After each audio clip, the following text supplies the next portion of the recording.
Hi, everyone. For our final session, we have what is called an intervention. So basically, we have 5 back-to-back sessions with 5 stellar speakers, and these speakers are going to be telling us about something that they are very good at.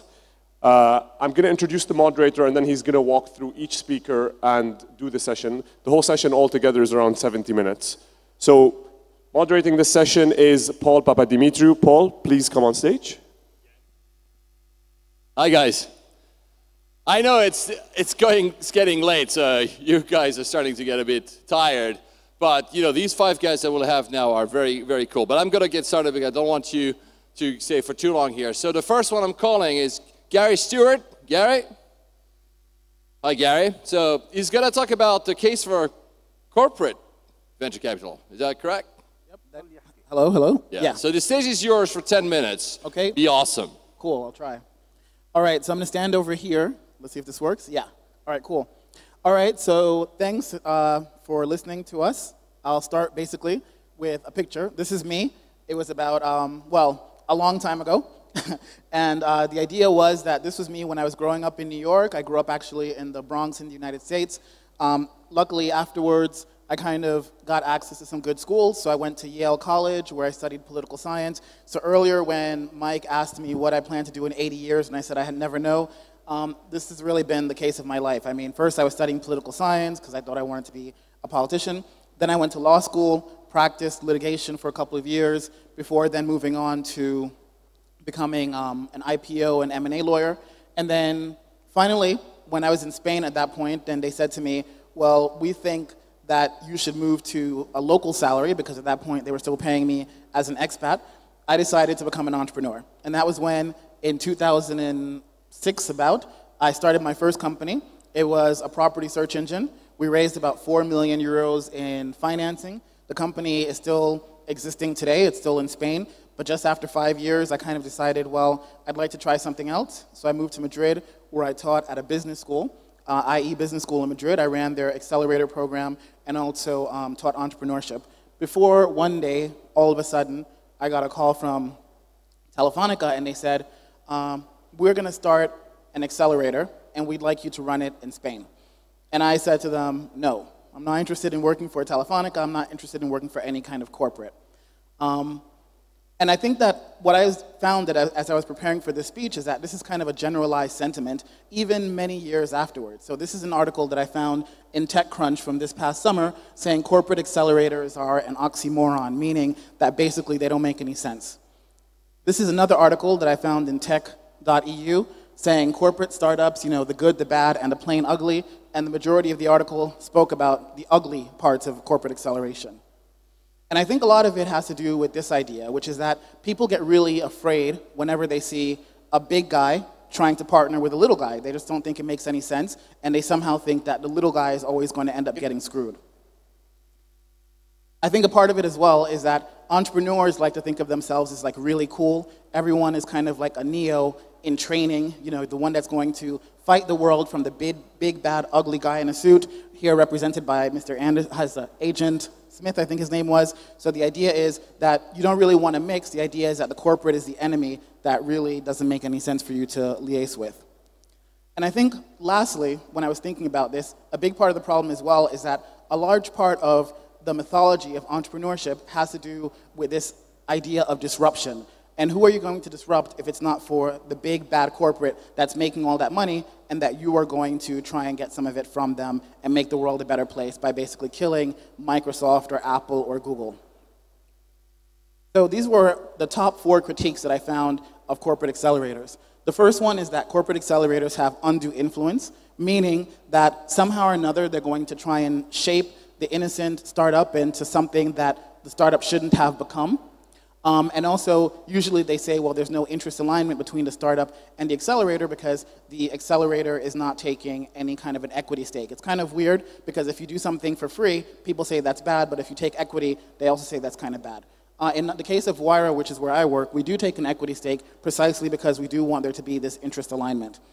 The second argument people say is that startups are not the corporate's core business, so the corporate is only really doing it as some sort of a marketing scheme or some sort of CSR project, corporate social responsibility, and that as soon as they get bored or as soon as they have some kind of real issue, they're going to forget about the startups who are going to end up getting screwed again.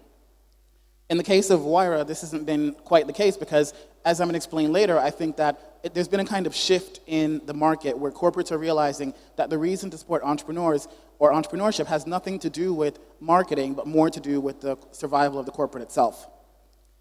The third argument is that, if there are too many deep-pocketed corporate accelerators, then the real accelerators are somehow going to get screwed as well. Again, this argument, I think it's kind of really strange because I remember at the very beginning when I was working at the business school and we called up Paul Graham in the US to kind of come and speak at our conference.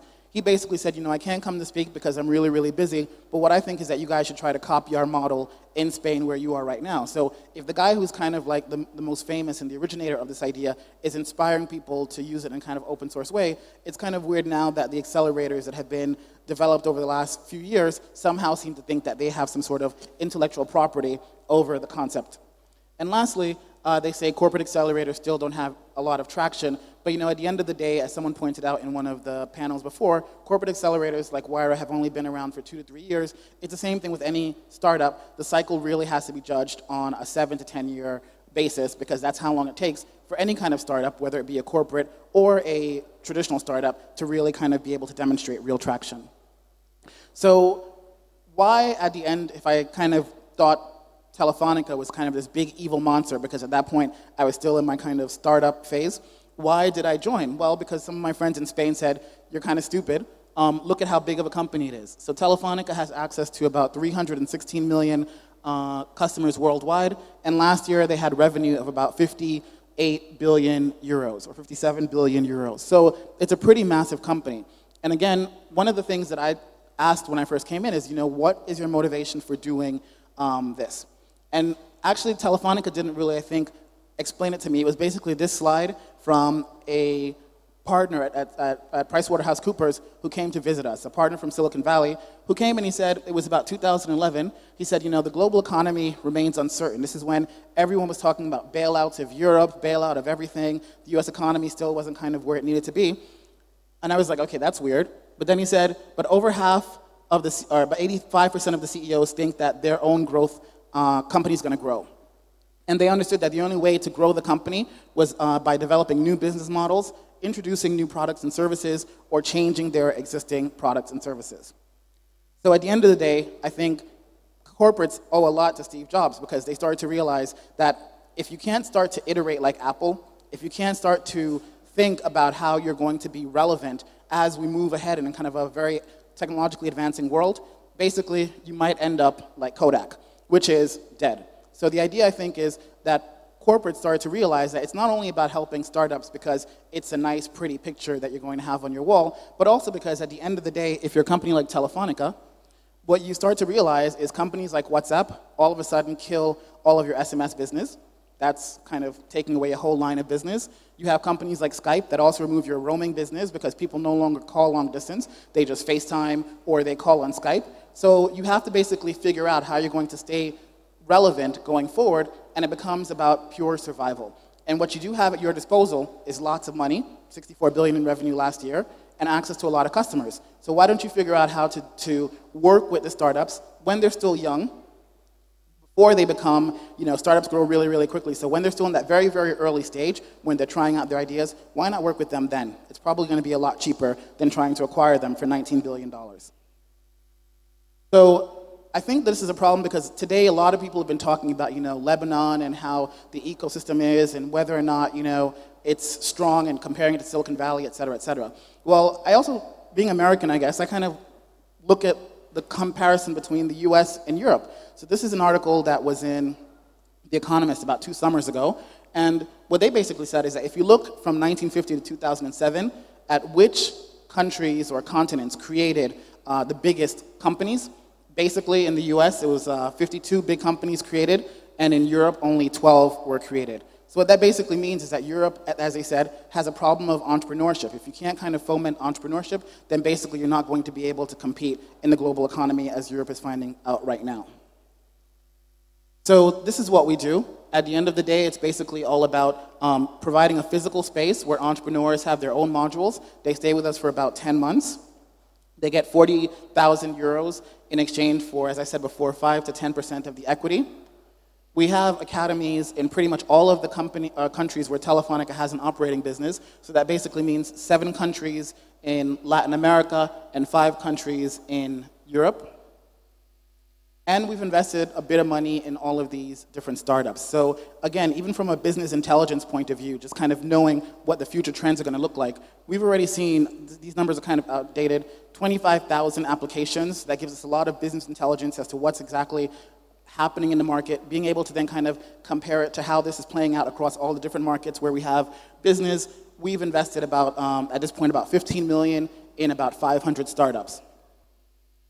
And Telefonica is kind of even clamping down on this. The idea now is to figure out how we can support entrepreneurs throughout the entire system, from the very beginning, co-working spaces, which we're doing, piloting in Spain in the moment, all the way up to a fund that we're going to launch next year in the US, which would be a few hundred million, to kind of make sure that we're staying relevant, figuring out which are going to be the next Skypes and WhatsApps, or any kind of business that can be relevant to our business. One caveat I have to make here, though, is since this is complete open innovation, we don't restrict it to businesses that we know currently are of strategic interest to Telefonica. So we even have like a lesbian dating site as one of the companies that we've invested in. But in general, we do keep one of the KPIs as being whether or not the company has a fit with Telefonica. So to kind of contrast this to the panel that we had before about accelerators, what I think is it doesn't really make that much sense to compare corporate accelerators with traditional accelerators. To me, it's like comparing the iPad with the iPhone. And I remember when Steve Jobs first came out and he said, you know, he was kind of pitching the iPad, and people were like, why do you need it? If you have the iPhone and if you have, you know, the kind of MacBook Air or whatever, why do you need a third category? And he's like, because there's enough space and this does something that's completely different.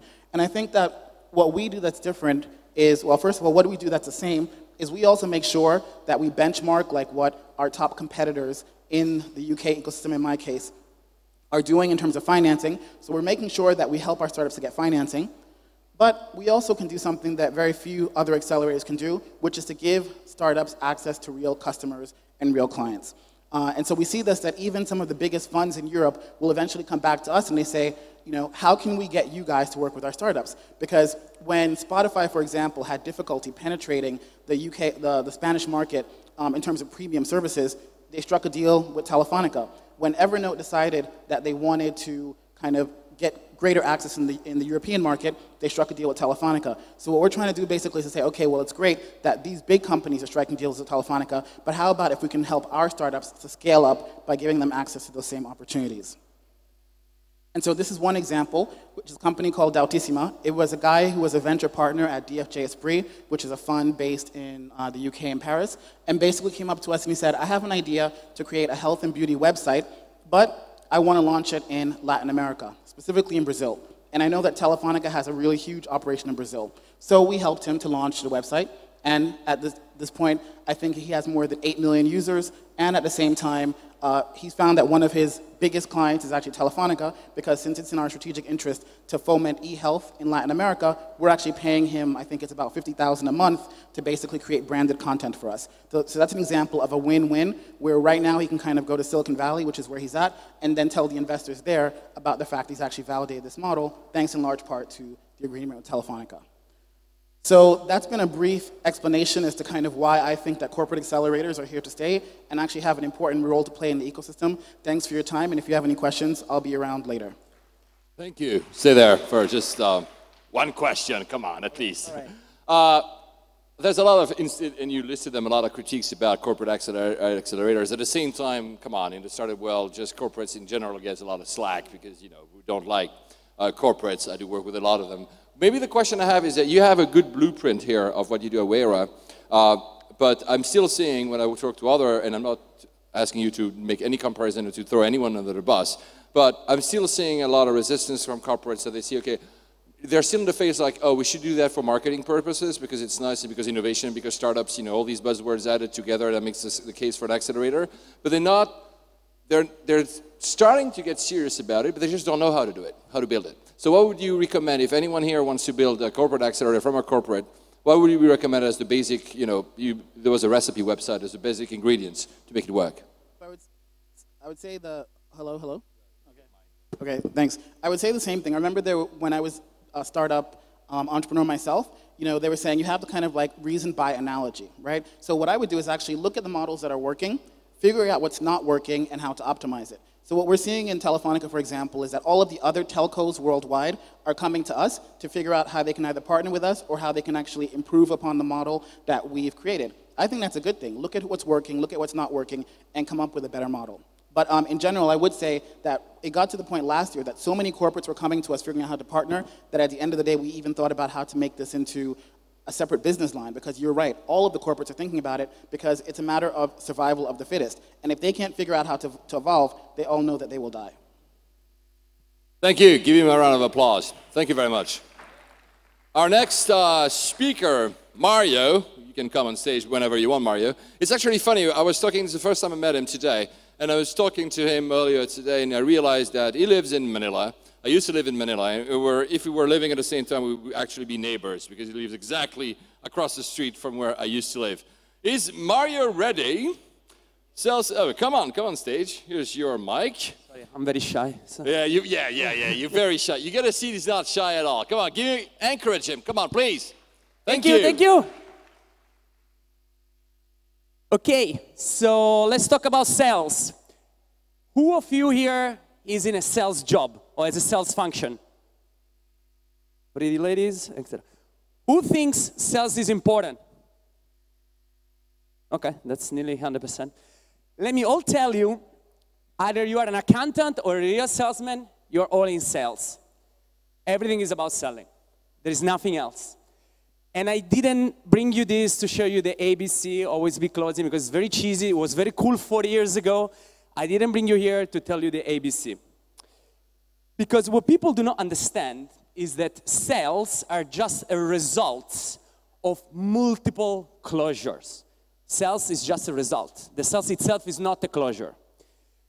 Getting a meeting with you is a sales. Getting your attention is a sales.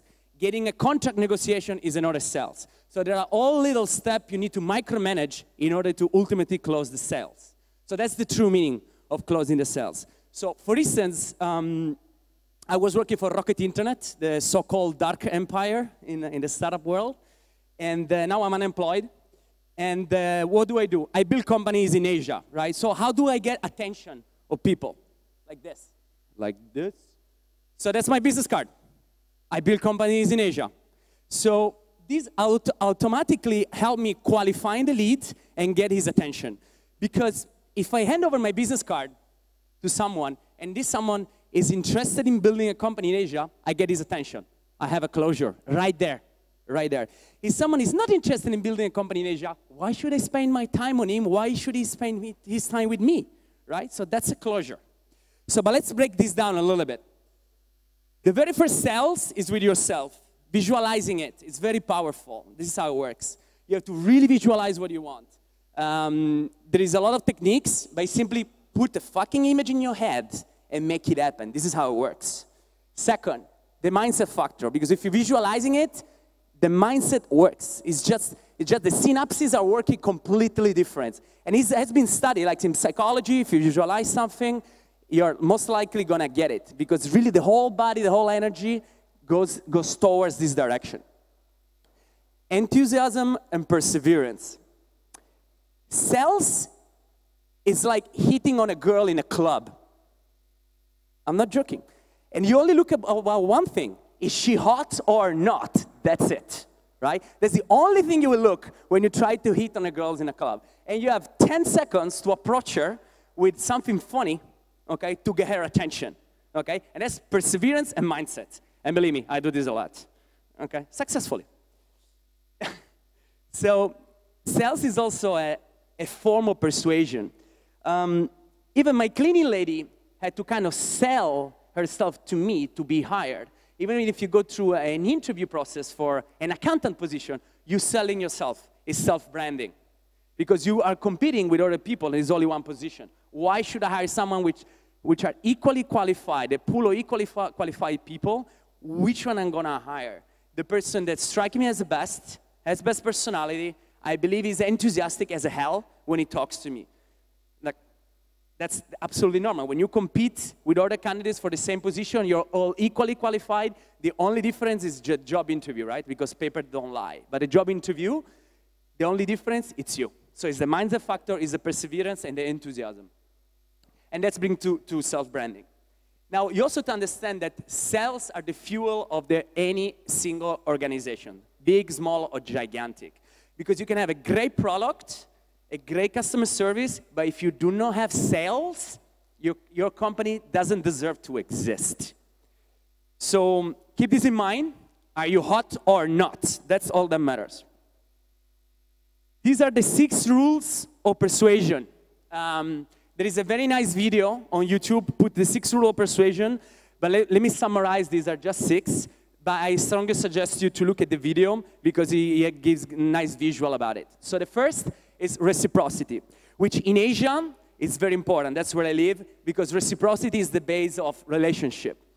I give you something and you owe me. I want you to owe me one, okay? Most of the time, how I build relationship in Asia is I do favor to people for free because I don't need to get money from them right away. But before, after, I'm going to ask for a favor. And I want a lot of people to owe me something. And this is called reciprocity.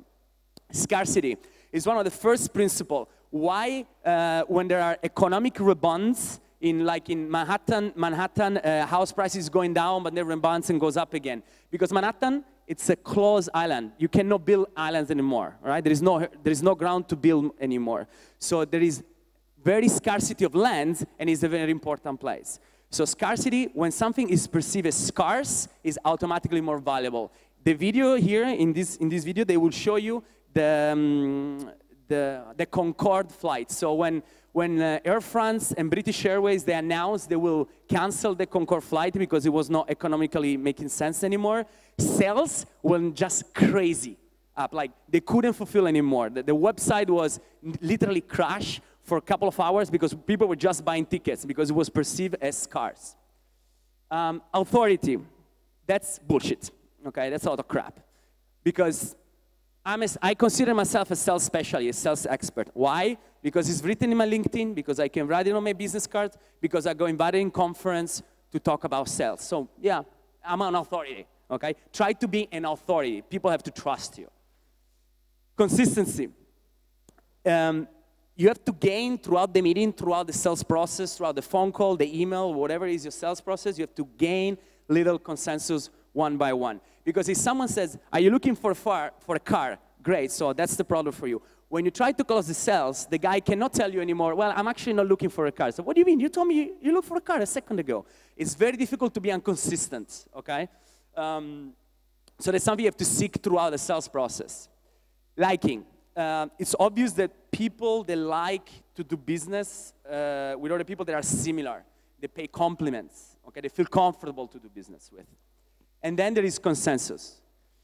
There is you have to justify your action and helping throughout the sales process when you're trying to close the sales with the so-called analogs. The analogs are people or companies that do something similar that you want to sell to the guy. People just feel more comfortable if Microsoft is, I don't know, investing in a country, investing for another company, investing in the same country. It's easier because Microsoft is doing it, right? It's a big company. So people like analogs. If someone is doing it, it's an easier sale. The rules of engagement when you do a sales. Always qualify the lead. Do not sell car to people that are not looking to buy a car. You always have to have the so-called qualifying question. We're going to talk about this in a moment. Avoid people with limiting beliefs. Limiting beliefs are things in people's mind that will not allow you to close the sales. This is, you understand when you do the qualifying, okay? So you're not going to go to someone that doesn't want to buy a car because there's a limiting belief that he doesn't need a car right now. That's why you need to qualify the lead. You have to forecast overcoming objection. Most of the time is price, time of delivery of a product or service, and the product itself. Okay, so you try to forecast in advance the overcoming objection. And price is not a good place to be, so never try to compete on price, because if you bring down your price immediately, the value automatically is perceived as lower, there is no scarcity, and you are not a figure of authority. So all the 6 rules I mentioned before, they are completely wiped out. You have to sound enthusiastic and sharp, okay? It makes a hell of a difference. I mean, everything I did, okay, is just by talking, okay? I do not have an MBA, I do not understand accounting, I don't have hard asset in me. But all the companies I built for Rocket Internet in Asia, even selling the dream to the employees, was because I was enthusiastic as hell when I was doing it. It makes a hell of a difference. You have to deliver the power state, no? Confidence, certainty, and clarity. You need to really know your product. Let me give you an example. Paul is gonna love it. So in Manila, there are a lot of real estate brokers. So any hot girls just turn into a real estate broker. So they just chase foreigners trying to sell them a $150,000 condo. And when you first arrive in Manila, you don't know it, right? But it happens all over Asia. So I made a terrible mistake of giving my business card to one of those girls, and the day after I started receiving emails and phone calls, etc., being invited to event to show a condo unit. When I arrived there, I kind of understand this whole commoditized world of real estate brokers down there. So I asked specific questions about the apartment. So what kind of tails they're gonna use? When is the delivery? She had no idea. Her job was just to bring me into the room. No idea about the product whatsoever. So really have to understand the product inside out. Measure and pivot. This is very common also in technology. So you analyze what it works and you understand what it doesn't work. Okay? And also this is in lead gen, for instance. So there are marketing channels that works really well, but do not just concentrate everything in one marketing channel. Analyze what works and what it doesn't. In Easy Taxi, for instance, which is the company I built for Rocket in Asia, we had launched multiple campaigns at the same time, either on Facebook or Google and offline, and we just get it in data. And then, of course, we then investing more on the channel they were converting better. So measure and pivot. Manage the transition. And this is throughout the meeting, right? So when you talk to someone, okay, before even initiating the actual sale, and when you qualify him, you gather intelligence. This intelligence, it has to be used, I don't say against the other person, because at the end it's a financial transaction, but it has to be used in your advantage.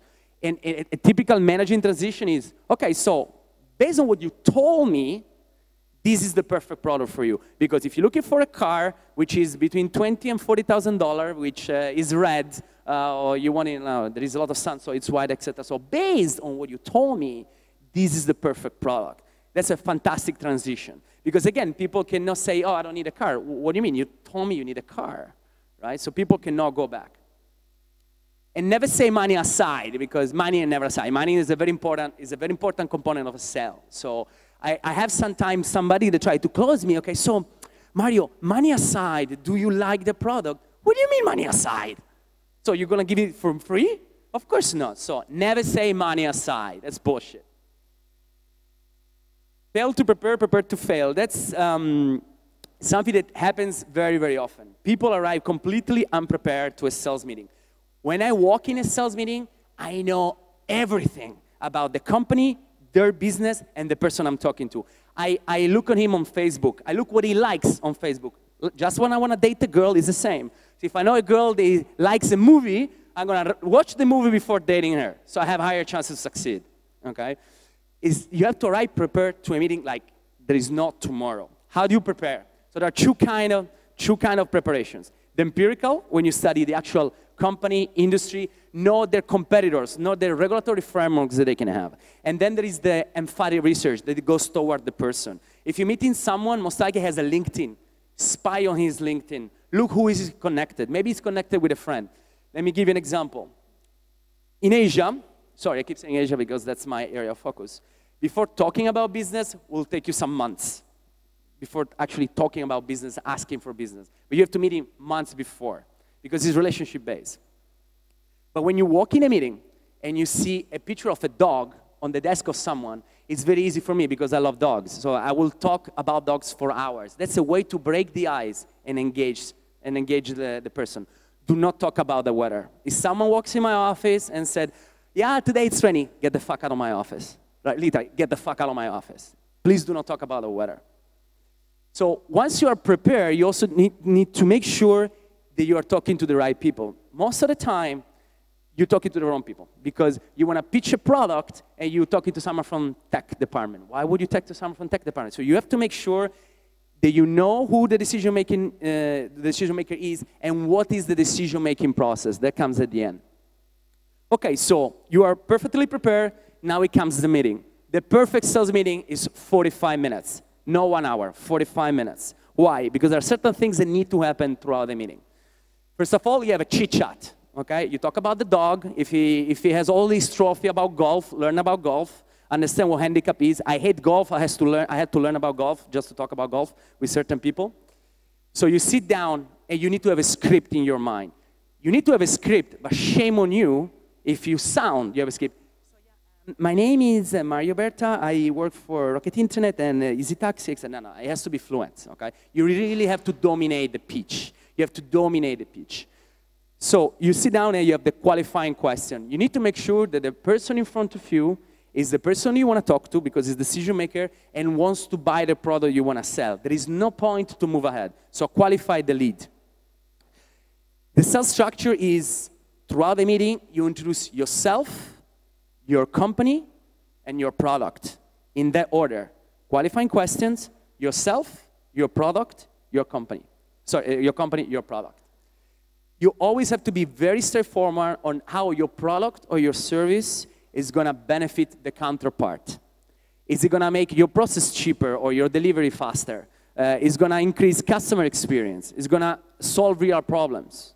You always have to make crystal clear what are the benefits of your product and services. Try to translate everything into dollars and cents. Saving time is easy to translate into dollars and cents because you have less working hours, and you pay the employees, whatever, $8 an hour. By using this process, they save 10 hours of job, $80 saving. That's every day. Per 100 days, that's $800, okay? So always try to translate everything into dollars and cents. It's easier to understand. Analogs, again, I really emphasize this. People feel more comfortable to go where other people already went, okay? So everybody feels very comfortable to go to Thailand in Asia because Thailand has a fantastic campaign in tourism. Most of the people went to Thailand, and they're perfectly normal. When they say talking to Manila, oh my God, it's such a dangerous place, which is absolutely not true. The problem is there are no analogs. Not many people go to the Philippines, but a lot of people go to Thailand. Okay, so people feel comfortable to go where other people have been. Closing. At the end of the meeting, most likely, depending on your product or service, you're not going to close the sales right there. You're not going to close the sales right there. But you have to understand the decision-making process, and you have to understand how long it will take and who is involved in the decision-making process. Understand, having clarity on what's the next step, it's the most important things when you do your closure. Because most of the people say, yeah, okay, so we talk. What do you mean? We talk when? Okay. If the guy is vague, guide him. Let's say, so how about, can I follow with you Tuesday, Tuesday 10 a.m.? You're going to most likely say yes, or going to tell you, no, let's do next week. Okay, so Wednesday, 10 a.m., yes or no? Yes, great. So you are entitled to call him Tuesday at 10 a.m. He cannot be bothered by your call because he authorized you to call you at 10 a.m. So always try to micromanage each single process of the way. Time, dress code, and material. I have slides about this. So be punctual. It's a sign of professionalism. Like, traffic is never an excuse. Traffic is everywhere in the world. So when people come to me and they are even 3 minutes late and they say, sorry, there was traffic, leave 1 hour earlier. I don't care.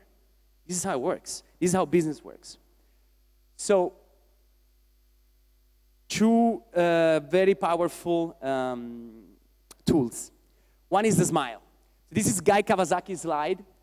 He came out with what he called the Pan Am smile. So this is the fake smile that, you know, the hostess, like, bloody bastard, you're flying business, that's my whole year of salary. I hate you, motherfucker, I'm serving you coffee. That's the Pan Am smile, okay? The smile you want to have is this. That's the true smile. It's very easy to understand a fake smile from a true smile. And smile, especially for women, is a super powerful tool to close the sales. Super powerful. And then there is dress code. Okay. So that really depends country by country, but try to always dress appropriately. You guys know, tech people don't wear suits. No need to wear suit. Tech people, they have in polos. Mark Zuckerberg, when he went to Wall Street, insulted the whole Wall Street with his hoodie when he was asking for money. He doesn't care. Okay, technology is polos. Banking is suits. Huh? Gentlemen's on the front. Banking is suits. So, am I hot or not on this? Yes? Good. Ladies, I'm going to post my number, huh? Okay? Thank you very much. Thank you. Thank you so much. Oh, that was strong. I totally agree with you. I'm not sure about, you mentioned the story about the Concorde and people just crying and crashing the website. I'm not sure that would happen if Alitalia was about to go down, right? Well, it went down multiple times. Yeah, exactly. So, maybe one question? What's the craziest? I mean, you're typically a salesman, right? So, what's the craziest story that you yourself had to do to close something? Yeah, I get it. I mean, I have many, I'm sure, because I've been selling advertising in emerging countries, like in Africa, etc. And the crazy stories are always in Africa. So I slept in the Luanda port. Luanda is the capital of Angola. I slept in the Luanda port for 24 hours to get a contract done, because nothing moves in Angola, right? It's a state-owned enterprises. And all my competitors had this contract, this advertising contract from this client. It just doesn't exist that I didn't have it, right? So I slept in the Luanda port for 24 hours, like in 2 chairs, like this. In front of the client. Yeah, and then if you bring cake to the secretaries, they're so happy they let you stay, no problem. I agree. So I agree. And I can see. Thank you. You can applaud him. Thank you so much. Thank you. And you can see that you've been living in Asia, because a lot of what you're actually telling me, don't worry, I'll give it to Hafez. A lot of what you're actually telling me is very true. Being on time, I'm also Swiss, so being on time for me, there's what the article the other day, look it up if you can find it. It's like, if you're not on time, you're just being rude.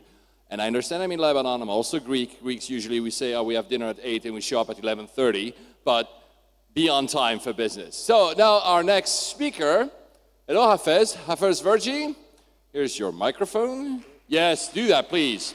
Thank you. I was looking at him, studying his notes backstage. I'm sure he's perfectly ready. De-risking startup, the stage is yours. So, de-risking startups. You have a lawyer in front of you. What do you think I'm going to be talking about? Show of hands if you thought I'm going to be telling you about contracts, about registering your IP, or being careful you don't use someone else's wrongfully.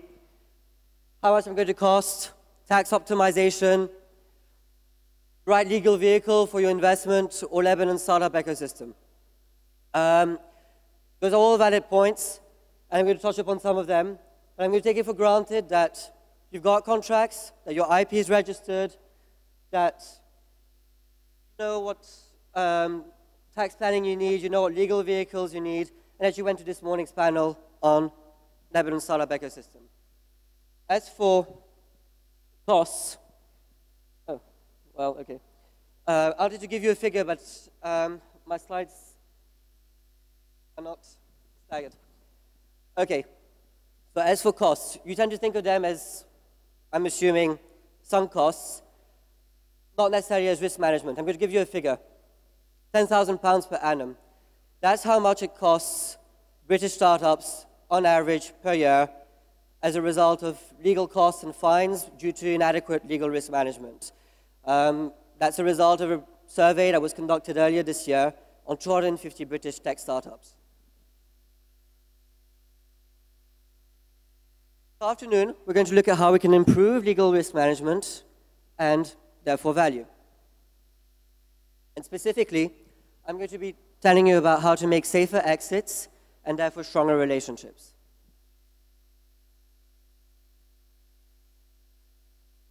So,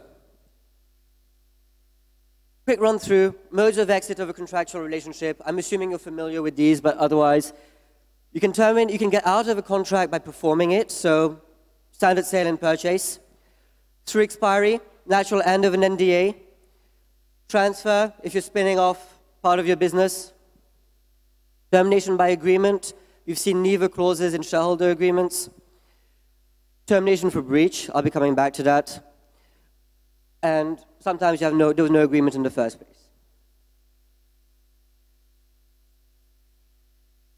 So, the first point to note, briefly, because I'm going to assume that you're familiar with this, this is not enough just to have a contract. The contract needs to clearly spell out who is doing what, when, and why. And a party should also cater in their contract for how to exit. Now, I know that some of you are thinking it's not realistic to try and make deals if you're thinking about how those are going to come to an end. But you do this already when you negotiate liquidation preferences and term sheets. What this does is to give everyone greater certainty and therefore make the deal stick better. Now, what happens when there's a contract breach? Put your guns out. You're going to sue them. You're going to show them. You're going to watch an episode of Suits or The Good Wife, feel better, and then you're going to come to the realization of what we all know. Time is money, and litigation and arbitration are too long. The time you get a final decision in England and Wales takes over a year. As of the start of this year, it took 54 weeks for a case to go to trial in England. And that's just going to trial, then you still don't have a decision yet. As for arbitration, it takes at least a year to get roughly to the same spot. But with the difference that it's not appealable. Now, I'll just take a quick break here. I'm assuming you're not familiar with arbitration, so I'll run through what arbitration is. It's like litigation that is binding, and the final decision, which is known as an award, is enforceable like a court judgment. It's different from litigation because you need to put an arbitration clause into your contract to gain access to arbitration. But once you've done that, the parties can choose the law that applies to their contract, the procedure in case of dispute, whether to keep arbitration confidential. There is no appeal. There's only very limited recourse. And once you have an award, you can take it to most places around the world and get it enforced.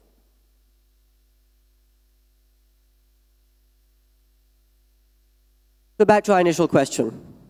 You have a contract breach, what happens?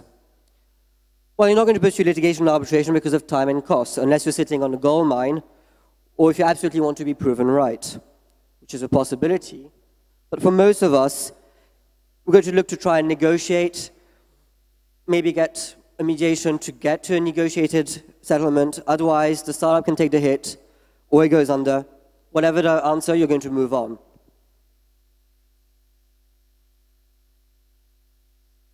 Does this have unintended consequences? Well, since my whole slides are coming up. What we're saying is that most contracts, most of the time, don't have any teeth. They're binding on paper, but that's pretty much it. It's good to have them when you're preparing a data room, if you're looking for funding, but otherwise, it's all about reputation. Sign a good contract, you want everyone to know. Your contract going rough, it looks like it's going to turn the wrong way, turn sour. You're going to want to keep as quiet as possible, especially if the parties are getting irrational. So are you just wasting legal fees and getting the contract drafted in the first place? Now, those £10,000 wasted as a result of inadequate legal risk management are looking like a lot more. Does it have to be so?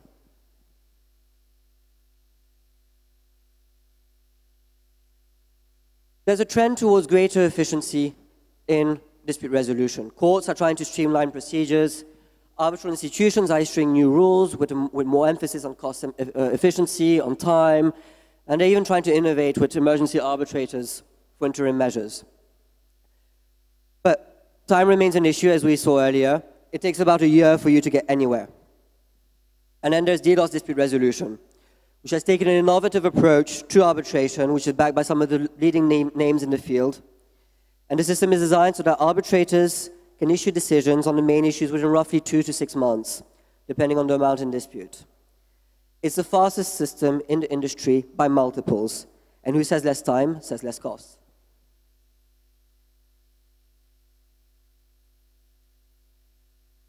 Now, if you have access to an effective system for the resolution of disputes that is adapted to your industry, be it DDoS or someone else, it means your contracts have a lot more teeth. And if they have teeth, then you have reduced your transactional risk, which also means that you have to reduce the company's risk profile. But there's more. If you've done all that, if you've got a system that means that you can resolve disputes very fast, well then there's greater incentive to reach an agreement, to negotiate and settle your disputes.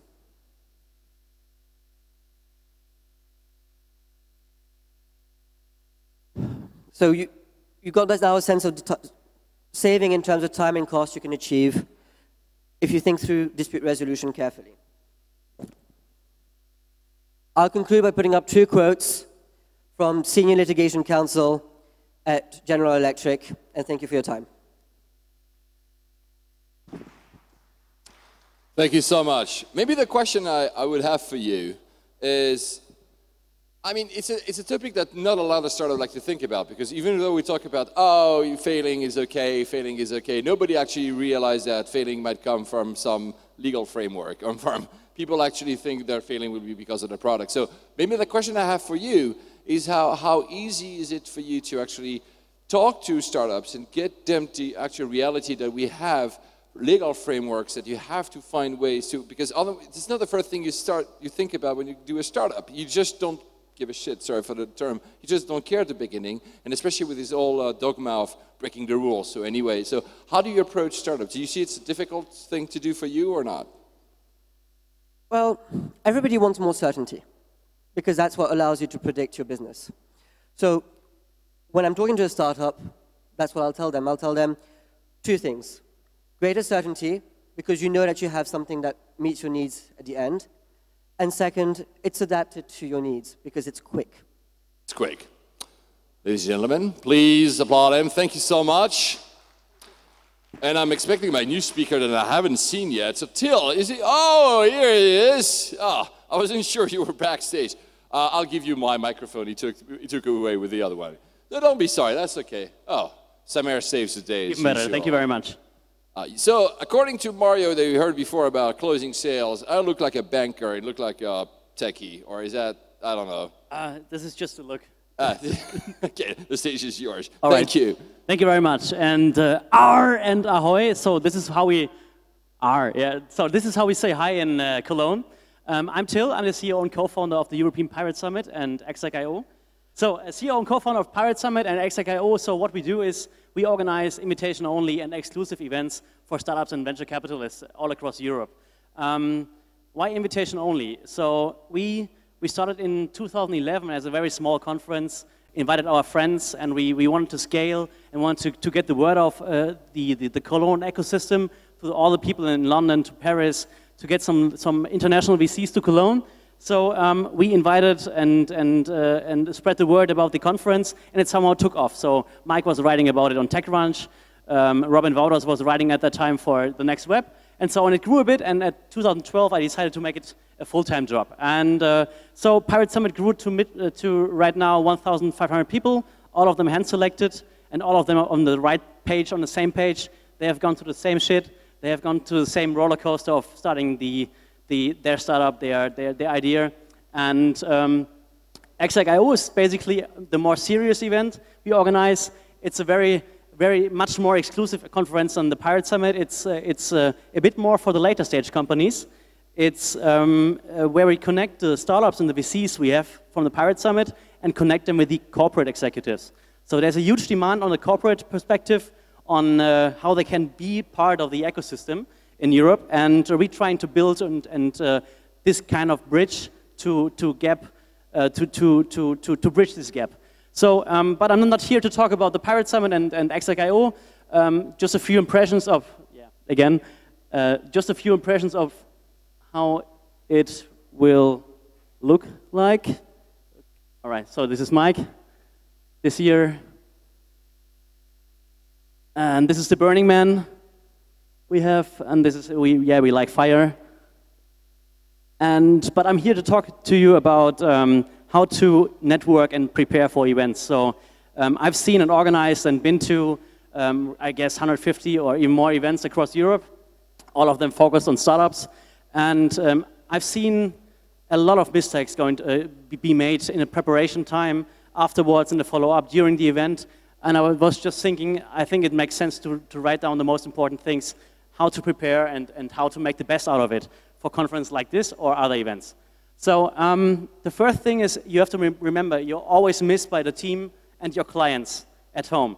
So you have to make a very good decision of why you're here and why are you spending your time here and not in the office or at your clients or making cold sale or whatever is your business goal at the moment.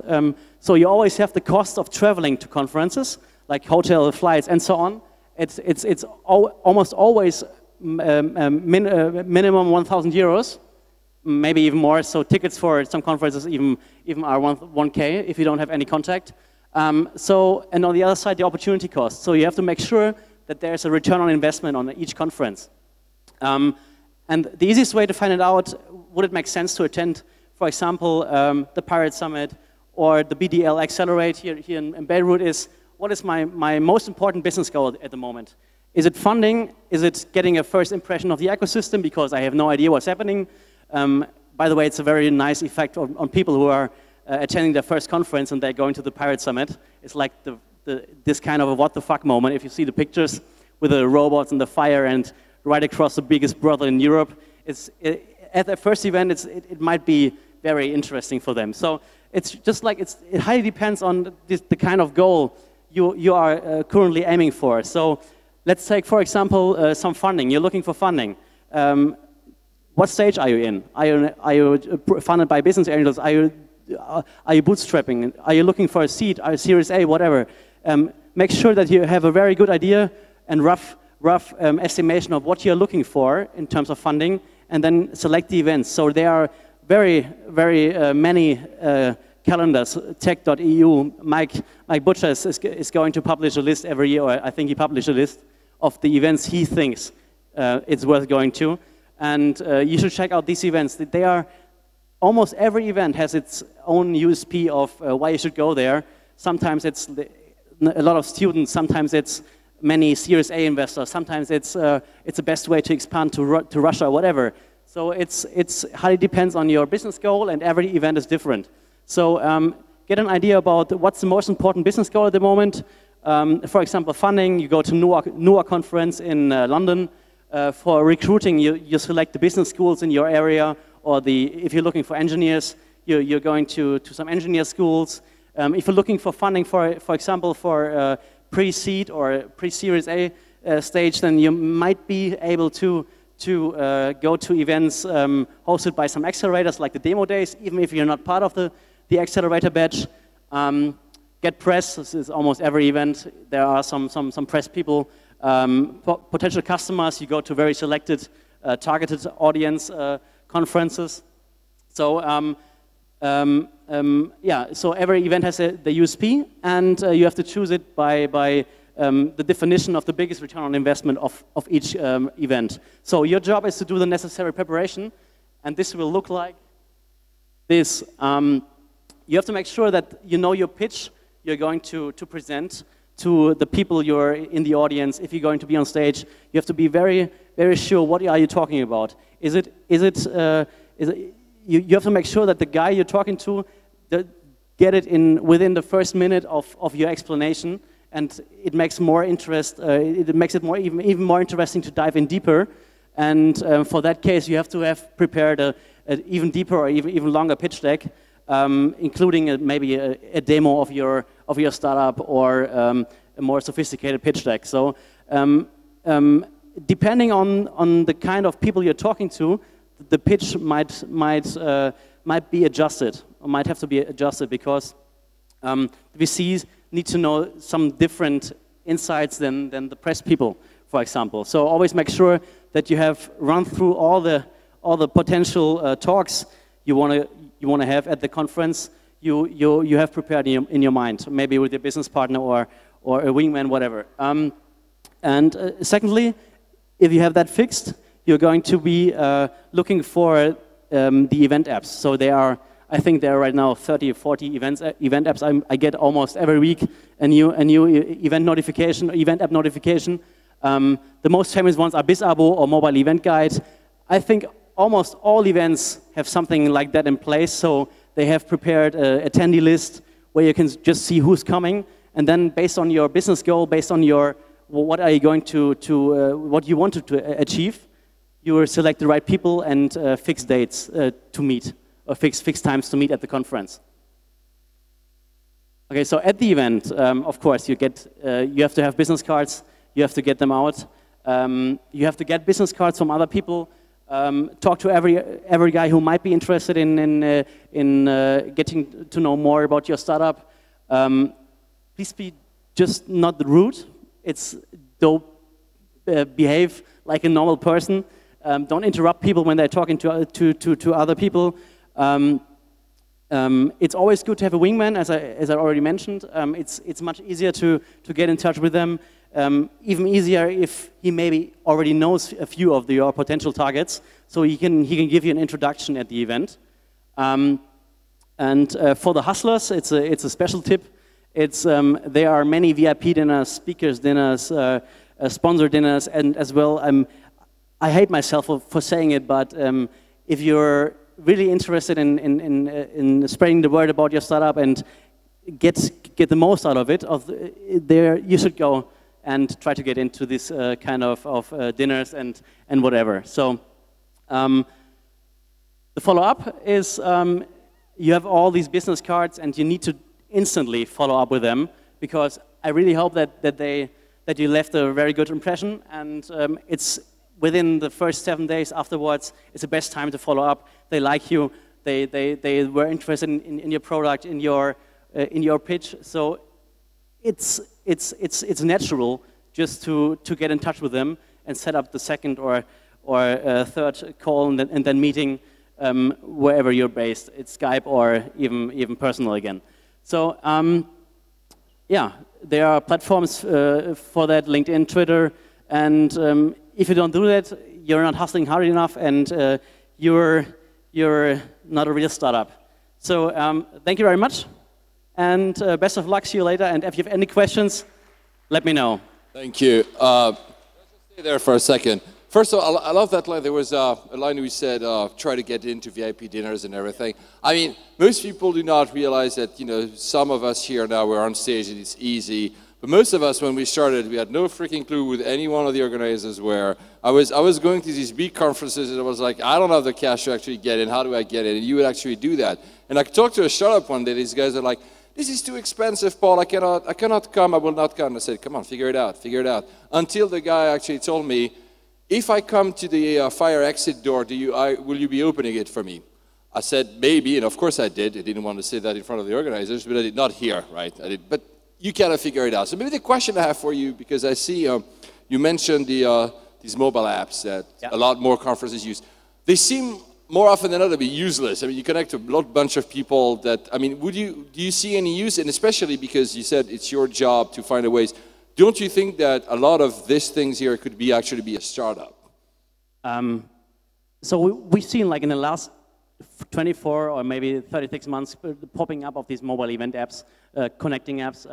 I think it's not at the point where we say we are satisfied with the outcome of the event apps. But I think in the next 12 to 24 months, we will see a very, very nice opportunity to connect. Even what we already do is like to prepare a platform where you connect offline and get the matchmaking done. And I want to have this kind of event apps doing this as well, but of course offline, online, mobile. So I think in the next 12 to 24 months we will see a huge increase of potential business. An increase of usability of these kind of apps. So yeah, give them some time. It will be done at some point. Yeah. Thank you so much. Please applaud him. Thank you. And now, last but not least, you've already seen him today on stage, Mr. Vitaly G, because that's the name he has on his T-shirt. Vitaly Golomb. Please applaud him. Thank you. All right. And that's your clicker, by the way. That is my clicker. All right, Beirut, are you ready to rock? Yeah, I can't hear you. All right, so it's Friday night. Everybody's a little sleepy, including me. But let's try to finish this off strong. So, startup here, startup now. So there are two types of people in this world, in the business world. There are corporate people and there are startup people, and these are two different kinds of people. Right? So corporate people are usually experts in one area. They spend years climbing the ladder. They also wear suits. We've seen lots of suits here. They have a stable lifestyle. They have real responsibilities and they have life balance, right? But to do startups, these things don't usually work. Startup people are generalists. They're good at more than one thing usually, right? They get an early start. So I started in startups as an intern at the age of 13. In Silicon Valley, that's what happens. That's not very typical, but usually entrepreneurs really start in college or right before college, right? You've heard lots of stories. They have a cheap lifestyle, right? So it's very easy for them to do what it takes and not have to earn money right away, couch surf, whatever it takes to start a company. They have nothing to lose, and really nothing else matters. So this is really about hedging your bets and being safe versus putting your entire life on the line, your entire livelihood for your business, right? So if you have a family, this is a lot harder. All right, so think about this. There's two different kinds of people. This is why it's very difficult to make the switch later in your career from a corporate lifestyle where you're used to a certain type of lifestyle to startups.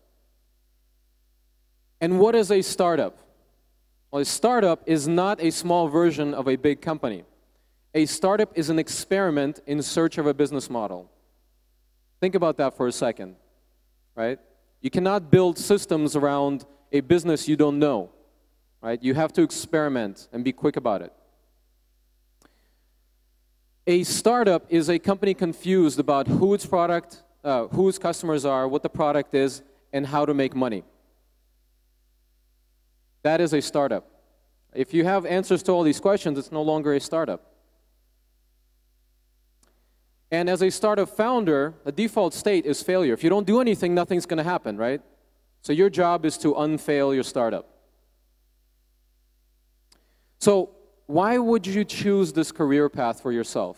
You must be crazy, right? So here's a normal career path. You get good grades in school. You get into a good college. You get into a good company, right?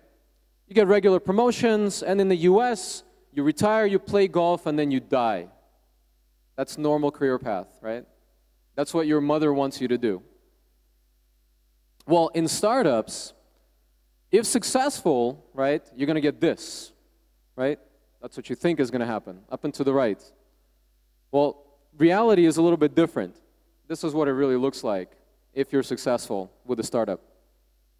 So you got to be ready for this. You have to have alligator skin. You have to be tough. So entrepreneurship is a mental disorder, right? It is a mental disorder.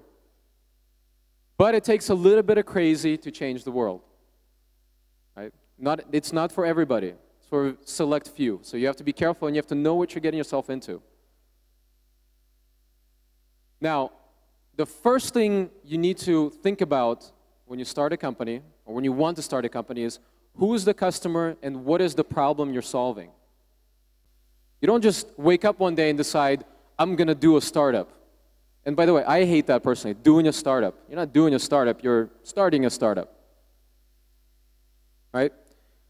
I see this a lot of times, like engineers that come up with some kind of technology and then they're looking, for a problem to solve with it. To do it right, you have to do it in reverse. You have to find a painful problem and a customer and then solve that problem with whatever technology it takes. It's a much shorter path to success this way. All right? And it has to be a painful problem, not a vitamin. It's something that they can't live without. Something that changes their life fundamentally. If for no other reason that if you're going into an existing business and you're going to try to beat big companies doing business the same way they are doing it, you're never going to succeed. You have to come up with a completely new paradigm shift, a way of solving problems. And how can you be sure that it is a problem? Well, it has to be something that people are trying to solve right now. How is it currently being solved? Right? It doesn't have to be in the same way as you're trying to solve it. With every technological paradigm, you have a new way to solve the same old problems. Right? So before, let's say, first personal computers came out, late 70s, early 80s. Well, before you had to do accounting, let's say, on a piece of paper. Then you can do it on a computer. Then the internet came about, and you can do things online that you were only able to do on the desktop before. Then came mobile generation. You can do things in your pocket that you were only able to do online before. On and on and on and on. It's the same problems over and over again being solved with new technology platforms. If you come out on stage and you're pitching your startup and say, well, we have no competitors, and you have a smile on your face, you're screwed. Because no competitors equals no problem equals no business, no market, right? You always have competitors. If nobody is solving this, you better think twice. Odds are you're not the smartest person in the world. Odds are that this is not a problem, and it's only your imagination. Now, think about this. You always want to be different, right? But you don't want to be different just for the sake of being different. You want to be different and better. And in a way that you can describe to a person that doesn't understand, doesn't know your industry from the inside, they need to understand, and it needs to be very obvious to them that you're much better. Not incrementally better, but much better. If you want to beat somebody, you have to be twice as good at half the price. And you're looking for a big market. Why? Because chances are you will take a small portion of it. And if you're building a scalable startup, the odds of success are so low that the prize has to be just as big, right? If you're going to chase something that has a very small chance of success, the reward has to be just as big. So you have to play in a big market. And it helps a lot if that market is growing fast. Because a high tide will lift all the boats, a rising tide. Right? That means that if you get into an industry that's growing 20% per year, guess what? You don't have to do much to grow 20% per year. If you're going into an industry, I don't care how big it is, and it's not growing or it's shrinking, you have to fight existing big companies in that space for any kind of market share. It's a lot harder.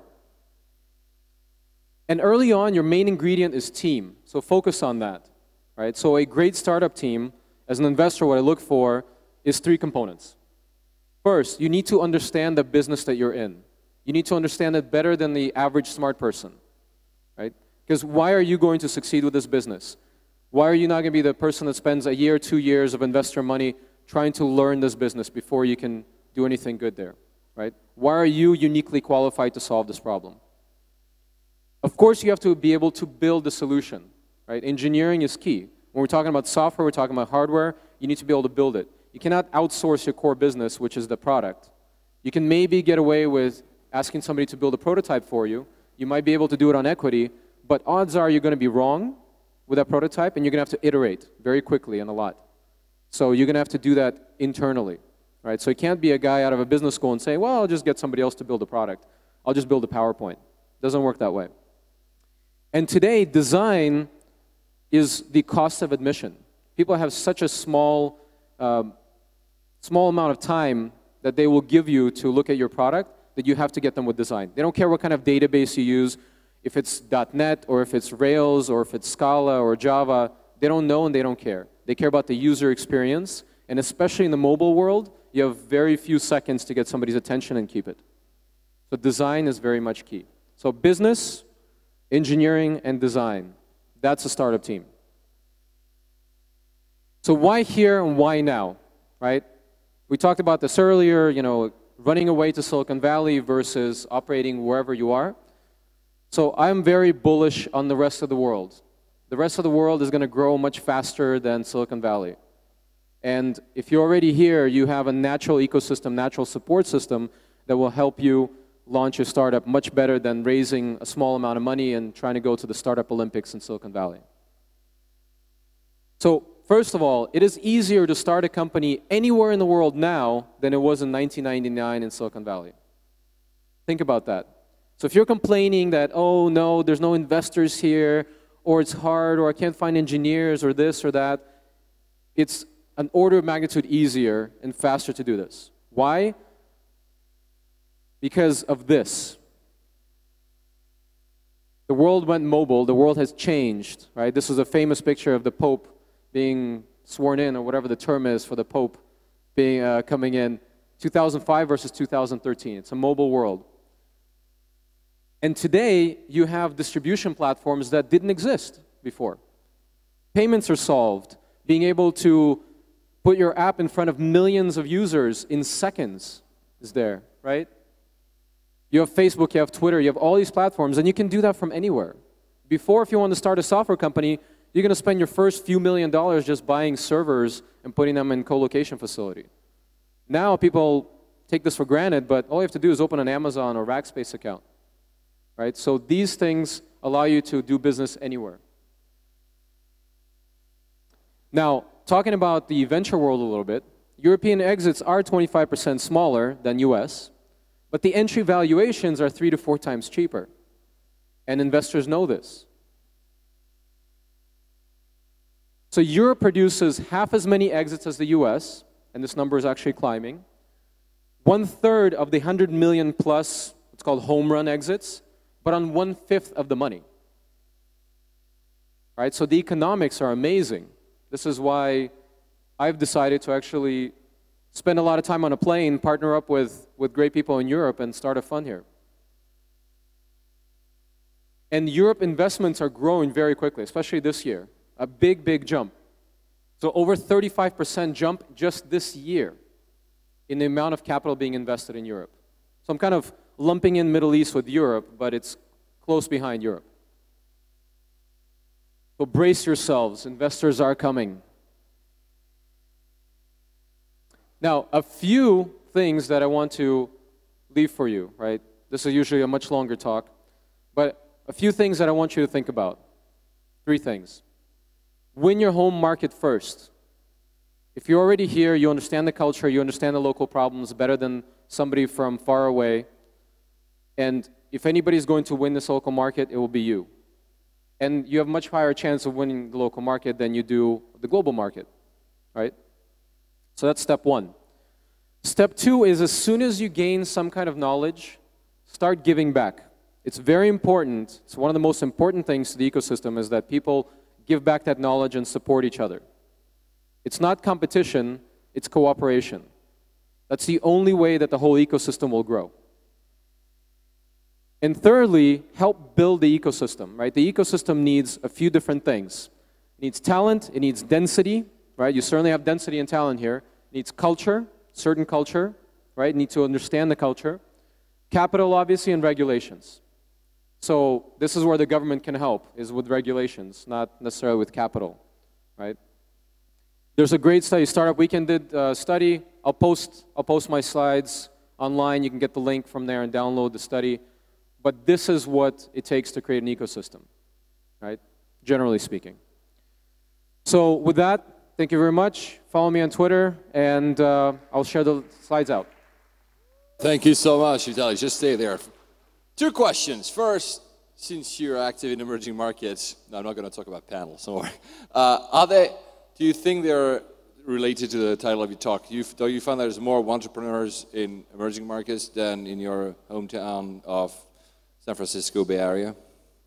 So that's valid because we're in one, so. Sure, entrepreneurs.